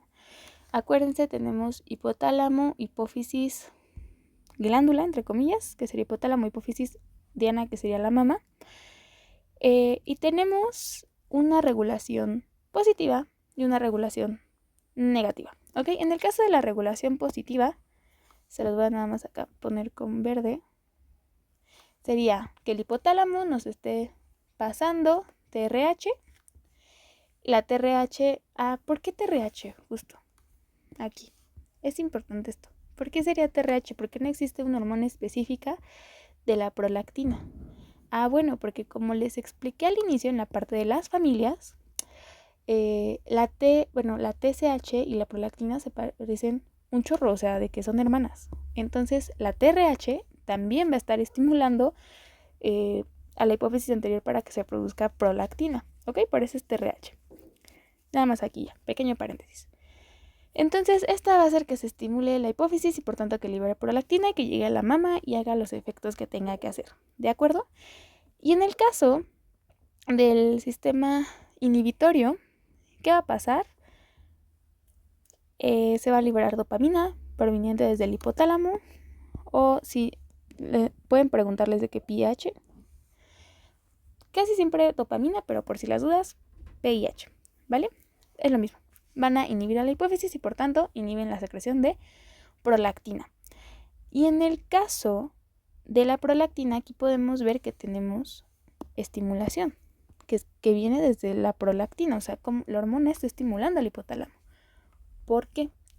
Porque cuando la mujer está amamantando, básicamente ocurre que hay mucha prolactina, pero no queremos que se detenga, queremos que haya más, ¿ok? Entonces vamos a seguir estimulando al hipotálamo y al hipotálamo y al hipotálamo y al hipotálamo para que nos siga produciendo más TRH y por tanto más prolactina. ¿De acuerdo? En el caso de este eje de regulación, pues creo que el principal inhibidor mencionar es la dopamina. La dopamina se une a proteína GI. La TRH se une a proteína GS. Por tanto, esta inhibe el AMP cíclico y esta estimula el AMP cíclico. AMP cíclico. Entonces, aquí inhibe. Aquí estimula. Y ya, ¿no? Creo que es lo que quería comentar de aquí. Y bueno, y la mama pues obviamente produce leche, ¿no? Entonces, dentro de los principales efectos ya quedamos es desarrollo, lactogénesis e inhibición de la evolución. Pero ahora, ¿cuáles son los factores o efectos estimulantes y cuáles son los factores o efectos inhibidores? Entonces, primero vamos a hablar de los estimulantes. Nada, voy a poner así. Tenemos la elevación de estrógenos, básicamente el embarazo, la succión del pezón, es súper importante de hecho, el sueño, el estrés, la TRH y los antagonistas de dopamina. En el caso de los inhibitorios tenemos a la dopamina, a la prolactina, a la bromocriptina y a las somatostatinas.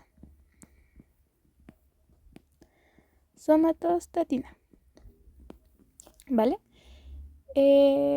Dentro de los efectos mencionábamos que tenemos el desarrollo mamario. En el caso del desarrollo mamario, este es de 2 etapas. Tenemos el primer desarrollo en la pubertad y el segundo desarrollo en la lactancia, bueno, en el embarazo, más bien, embarazo. ¿Vale? En la pubertad como tal nos va a ayudar a proliferar conductos mamarios. Desde aquí le vamos a poner conductos. Y en el caso del embarazo nos ayuda a proliferar alvéolos mamarios. Alvéolos. ¿Ok? La lactogénesis o producción de leche. Básicamente, forma la leche materna que promueve la síntesis, aumento de síntesis de los componentes de leche materna, que son básicamente la lactosa, la caseína y los lípidos. De esta forma, pues generamos leche materna, ¿verdad? Y el otro que mencionamos es que inhibía la ovulación. Esto es porque el que se esté secretando prolactina va a hacer que se inhiba la liberación de GnRH, que es la hormona liberadora de gonadotropinas, y por tanto no va a haber ni hormona luteinizante ni hormona folículo estimulante, por lo cual no va a haber ni maduración del folículo ni el pico necesario de hormona luteinizante para la ovulación. Entonces, aquí solo le voy a poner que no hay LH ni FSH. Por tanto, no hay ovulación y no hay embarazo. Esto, aquí voy a hablar un poquito, no es necesariamente una correlación clínica, pero como tal la lactancia es un método anticonceptivo. ¿Vale? ¿Por qué? Pues porque no hay ovulación. ¿Cómo va a haber concepción si no hay ovulación, verdad? Pero eso sí, solo es un método anticonceptivo si la PLR está aumentadísima. O sea, de que tú tienes que estarle dando de lactar a tu bebé casi cada 2-3 horas para que el pico, para que la cantidad de LR, esté muy aumentada y no le dé oportunidad a la FSH de generar pulsos. Ajá. Entonces, pues sí, o sea, solo es anticonceptivo. Sí, hay mucha prolactina. ¿Vale? La prolactina en el embarazo aumenta de manera progresiva. Obviamente, a final del embarazo es donde aumenta así ya de golpazo para producir leche y todo el rollo. ¿Vale? Entonces, de aquí lo más importante es saber que los estrógenos nos ayudan. Le voy a poner aquí abajo. El estrógeno del embarazo básicamente estimula a la PLR. Esto es importante. Estrógeno estimula PLR. Igual para que se acuerden ya en el bloque de reproducción, pero estimula PLR. Y como tal, una mujer embarazada, sabiendo esto, no puede producir prolactina. Pero no puede producir leche. ¿Por qué no puede producir leche? Porque en el embarazo el estrógeno está altísimo. Está muy alto, ¿ok? Entonces, esa alta de estrógenos, va a regular a la baja los receptores en los alvéolos mamarios. Entonces, no va a haber manera de que una mujer embarazada produzca leche, ¿ok? Durante el alumbramiento, los estrógenos reducen, así de que están en su pico, y bajan en el alumbramiento. Como ya no hay estrógenos, entonces ya ahora sí la PLR tiene chance de poder unirse a sus receptores y por tanto pues comenzar a producir leche. De que en unos 10 minutos los alvéolos comienzan a producir leche y pues sí. Y acuérdense que el factor principal que estimula la producción de leche es la succión del pezón. Aquí también algunos autores mencionan que puede ser así como estímulo visual, estímulo auditivo, inclusive estímulo olfatorio, pero sí, más que nada es la parte de succión, ¿ok? Ese ya es como un dato extra, pero conforme va pasando el tiempo la calidad de la leche materna va disminuyendo. Entonces, pues tampoco es como full recomendable estarle dando de lactar al bebé, porque así muchos años. Yo he visto me ha tocado ver a mamás que le dan de lactar a su bebé hasta 3 años. Entonces ahí ya, digo, después del año la calidad de la leche disminuye mucho. Entonces pues a lo mejor funciona de algo, pero pues sería mejor que ya dejáramos de lado lo de la lactancia, ¿vale? Y ya, nada más hay que recordar eso. Y que como efectos ya así, de que enfermedades generadas por la parte de la prolactina, es que si tenemos una deficiencia de prolactina, o sea que no haya prolactina, básicamente podemos generar primero el síndrome de Sheehan, que es deficiencia de prolactina en mujeres que dieron a luz. Por isquemia se destruye la adenohipófisis porque quedamos que es una zona muy vascularizada, entonces hay isquemia, la hipófisis dice adiosito y entonces pues ya no hay manera de que nosotros podamos liberar prolactina porque a lo mejor hay destrucción de las células lactótrofas, ¿no? Entonces pues sí, o sea, Esa es, aquí ya no, vamos a ponerle que disminuye la prolactina solo. Y por tanto, no hay lactancia. O es muy complicada.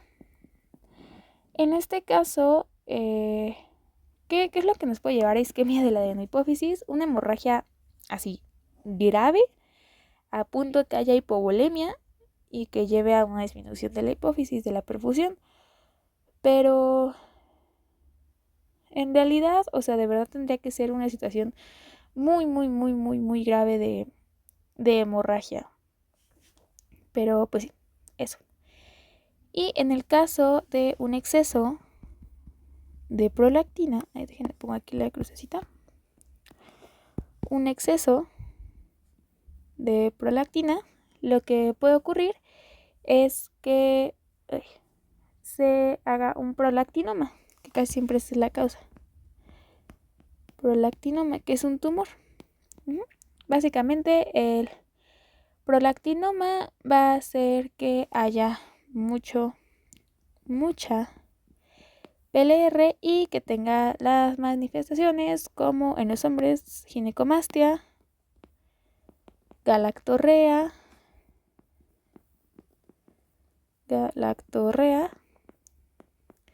e infertilidad. Entonces, llegando a este término de infertilidad, como tal, la prolactina genera infertilidad o reducción de la fertilidad. ¿Por qué? Porque en las mujeres cuando hay mucha, ya quedamos que no puede haber ovulación, entonces no somos fértiles. Y en los hombres, si hay mucha, disminuye la cantidad de espermatogénesis, entonces pues también como tal es infertilidad, ¿vale? También puede ser este tumor, este prolactinoma, apretar el quiasma por la cercanía, ya sabemos, del quiasma óptico y generar defectos de la visión, o nada más quedarse en la zona de la hipófisis. Y el tratamiento es la bromocriptina, que quedamos que era inhibitorio, ¿va? Y ya, es un análogo de la dopamina que pues se puede consumir.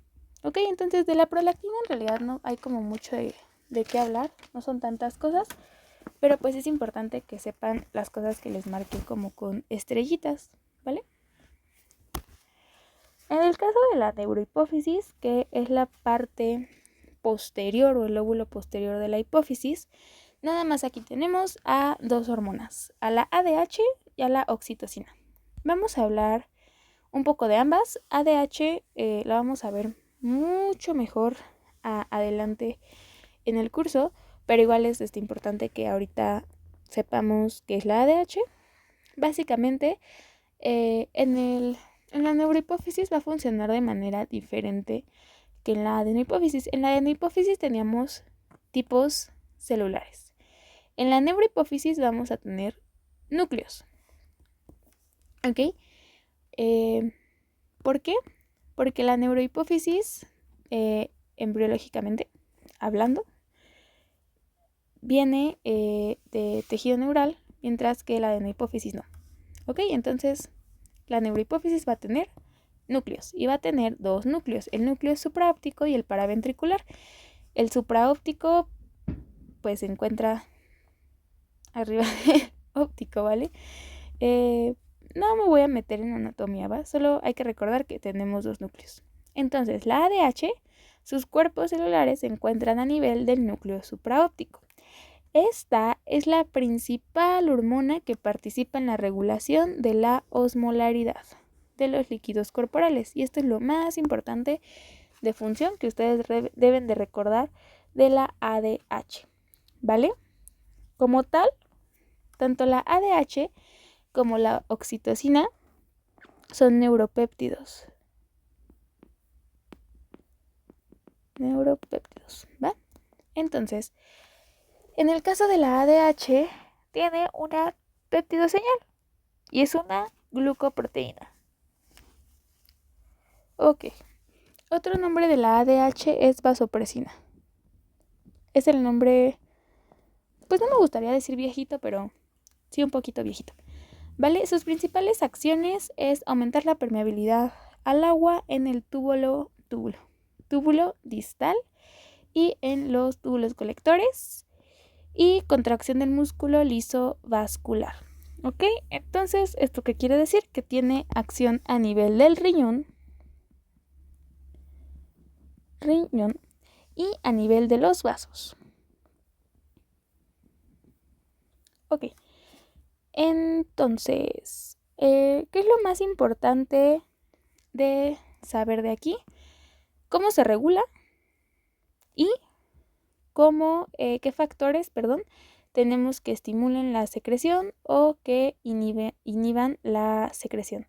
¿De acuerdo? Entonces, dentro de primero vamos a explicar la regulación de la ADH, ¿va? Entonces, esta va a estar secretándose cuando haya aumento de la osmolaridad.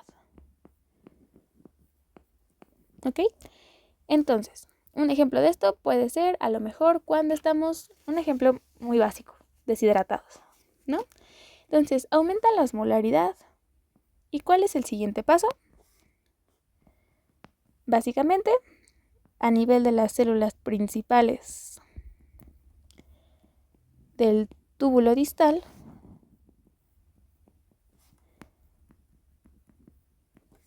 vamos a comenzar a reabsorber agua. ¿Por qué? Porque se insertan acuaporinas de tipo 2 en el receptor B2, proteína GS, AMP cíclico. Esto ya más o menos, yo espero que lo recuerden de la parte de renal del bloque pasado, entonces para no hacer tanta redundancia o así, vamos a terminar reabsorbiendo agua, ¿vale? Y de esa forma vamos a conservar volumen, ¿ok? Cuando se inhibe, esto es la vía que estimula, ¿va? Ahí.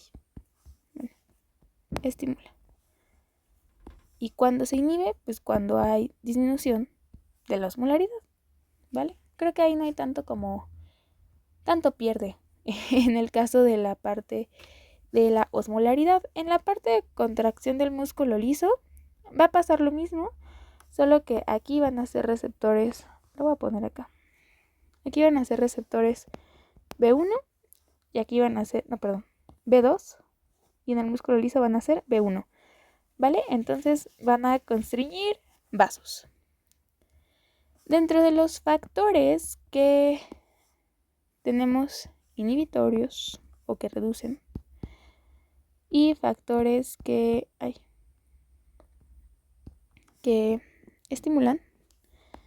Inhibitorios tenemos etanol, agonistas, alfa adrenérgicos,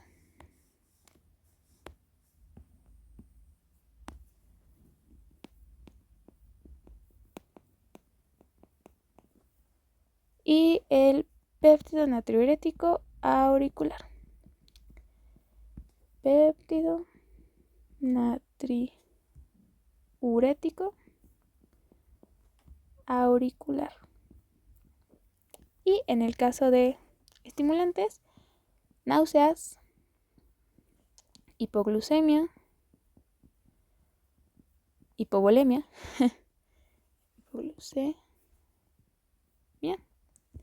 hipovolemia, como ya habíamos mencionado, nicotina, opioides e inclusive antineoplásicos. ¿Va? Y listo. De aquí, la correlación clínica más importante y que definitivamente es preguntable, porque yo me acuerdo que me lo preguntaron en el departamental, es la diabetes insípida. Ok, este diabetes básicamente es porque no hay ADH, ¿de acuerdo? Entonces vamos a explicarlo con igual, así como un diagramita como los hemos estado haciendo. Así que, como les menciono, es por deficiencia de ADH, que es de la hormona que estamos hablando. Entonces, básicamente lo que ocurre es que la ADH va para abajo, ¿de acuerdo?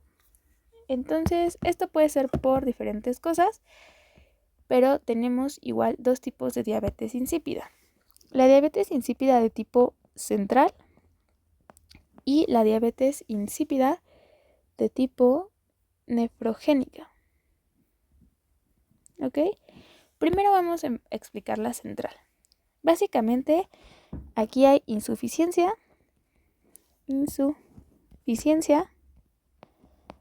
de liberación de ADH. ¿Ok? ¿Qué pasa? Pues la neurohipófisis no la libera. Entonces, el punto de que esta se llame central es porque hay daño en el hipotálamo. Por eso es que se llama diabetes insípida central, porque el daño es a nivel del hipotálamo. Entonces genera insuficiencia de liberación de ADH. ¿En dónde? En la neurohipófisis. Ahora, ¿qué pasa? Pues obviamente baja la ADH. Se reducen los niveles de ADH y por consecuencia no hay reabsorción de agua. Y por tanto, la orina nunca logra concentrarse, ¿ok? Entonces, esto genera orina diluida que tiene baja osmolaridad, porque está diluida. Entonces, tenemos mucho solvente, poco soluto, y por tanto, disminuye la osmolaridad. Y entonces, ¿qué pasa? Que a nivel del líquido extracelular comienza a haber un aumento de osmolaridad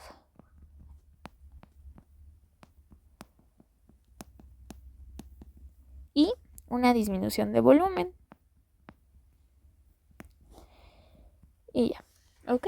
Y como consecuencia, como quedamos que la ADH también generaba contracción vascular, no va a haber contracción de vasos periféricos. Entonces, el paciente no va a tener resistencias periféricas y va a cursar con hipotensión.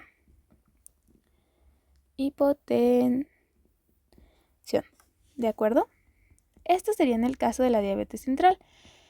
En el caso de la diabetes nefrogénica, aquí se llama nefrogénica porque el daño está en la nefrona. O sea, bueno, vamos a ponerle que el daño está a nivel del riñón. ¿Ok? Entonces, aquí el daño lo presenta el riñón. ¿Qué pasa aquí? Casi siempre lo que ocurre es que muta el receptor B2, que como habíamos mencionado, era nuestro receptor del riñón. Por tanto, no hay posibilidad de que las acuaporinas se instalen. Voy a poner instalan acuaporina y por tanto no hay agua. No hay manera de que se reabsorba el agua. Pero esperen, aquí esto lo voy a pasar para acá abajo. Si muta el receptor B2, no hay reconocimiento de la ADH a nivel de riñón. Y ahora sí, por tanto, no se instalan las acuaporinas. Y si no hay acuaporinas, entonces no hay reabsorción de agua.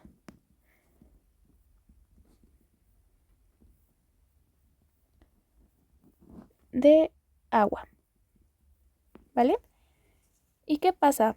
En este caso, como tal, si se dan cuenta, aquí ADH sí está. El problema es que en el riñón ADH no es reconocida. Entonces, dentro de las consecuencias es que va a haber un aumento de la hormona antidiurética. Y como en realidad lo que está afectado es el receptor B2 en riñón, nuestro receptor B1 sí va a estar ahí, ¿de acuerdo? Él va a estar recibiendo señales y el B1 quedamos que estaba a nivel de vasos. Y por tanto, si hay mucha ADH y el B1 sí está respondiendo, va a haber un aumento de la presión arterial. Bueno, de la presión. Por tanto, lo más probable es que este paciente esté hipertenso. Bastante curioso, ¿no? Pero bueno, esto no es como a fuerza, pero sí es, puede llegar a pasar. Por ello, la presión no es un indicador de la enfermedad. La enfermedad. O sea, esto de que puede llegar a pasar. Le vamos a poner que esto es opcional que ocurra. ¿De acuerdo? Lo que sí por sí va a ocurrir es que no hay absorción de agua. Ajá. Entonces, por tanto, pasamos esta parte de que la orina está pues muy diluida, nunca logra concentrarse, disminuye la osmolaridad en orina, hay aumento de osmolaridad en líquido extracelular y todo ese rollo, ¿vale? Entonces, correlación clínica de diabetes insípida sí es muy preguntable. Yo recuerdo que en mi depa vino una pregunta de esto, no me acuerdo de qué fue la pregunta, pero recuerdo que vino y ya, ¿no?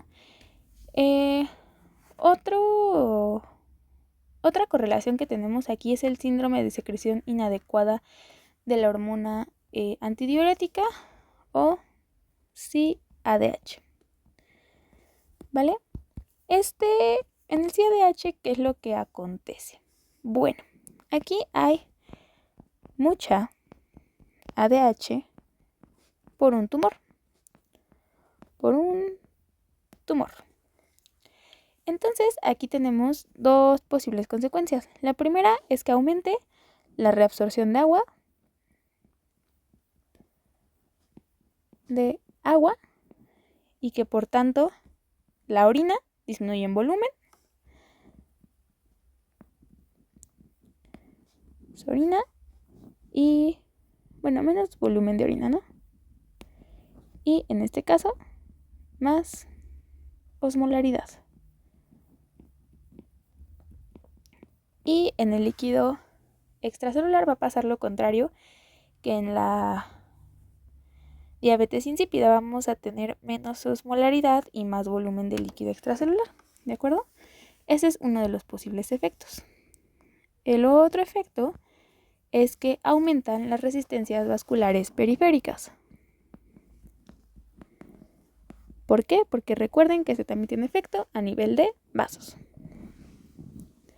De resistencias vascular. Ay, escribí 2 veces resistencia. De resistencia vascular periférica. ¿Ok? Y por tanto, ¿esto que nos va a generar? Pues hipertensión. Entonces, en el caso de los síntomas como que podríamos tener de esta enfermedad, ya hablándonos generalmente, van a ser hipertensión, hipervolemia,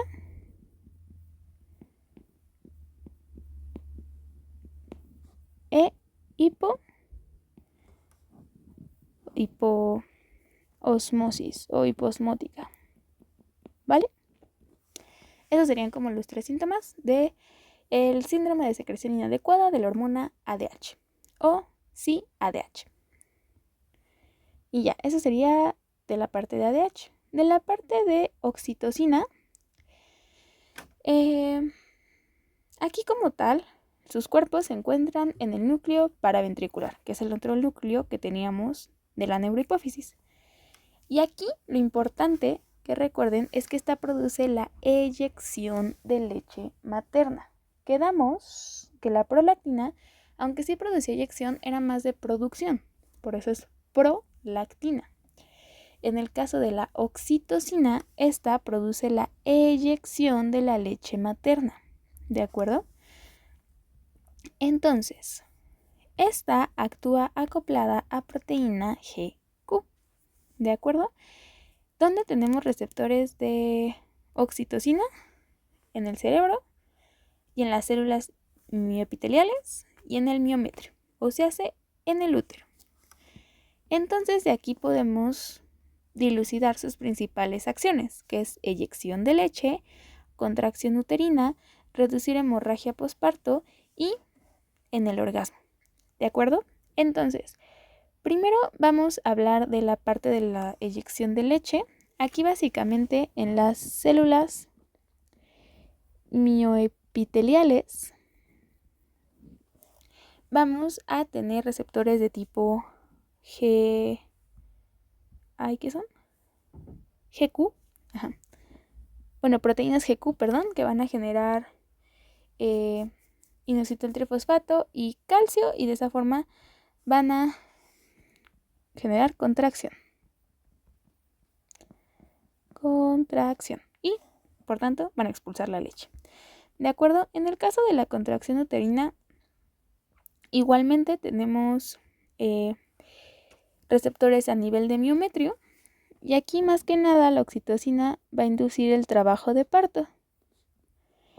Y además va a reducir la hemorragia postparto. Nuevamente porque está haciendo contracción de músculo liso. ¿Ok? Bueno, y finalmente el orgasmo. En el caso de, hablando del orgasmo, básicamente aquí lo que pasa es que igual genera contracciones uterinas, contrae el útero y de esa manera facilita o más bien impulsa espermas. Y entonces pues ayuda a la fecundación, ¿no? Y ya. En el caso de factores estimulantes de la oxitocina, bueno, entonces dentro de lo que estimula, como mencionábamos, la oxitocina, es la succión del pezón, ver, pensar, oler y oír al bebé, dilatación del cuello uterino, y dentro de los inhibitores están los opioides. En el caso de los estimulantes, de hecho es muy importante que se produzca oxitocina, porque también acuérdense que esta es la hormona del apego. Bueno, coloquialmente, ¿no? Entonces esto va a ayudar a que bebé genere un apego sano con su mamá. ¿Vale? Y ya. Las funciones ya las explicamos. Y pues en realidad de oxitocina no hay como muchísima información referente a lo que pide su programa. Entonces pues eso sería todo de mi parte. Muchas gracias por ver la clase. Si tienen alguna duda la pueden hacer llegar por Instagram. Y pues nada, eso fue todo. Gracias.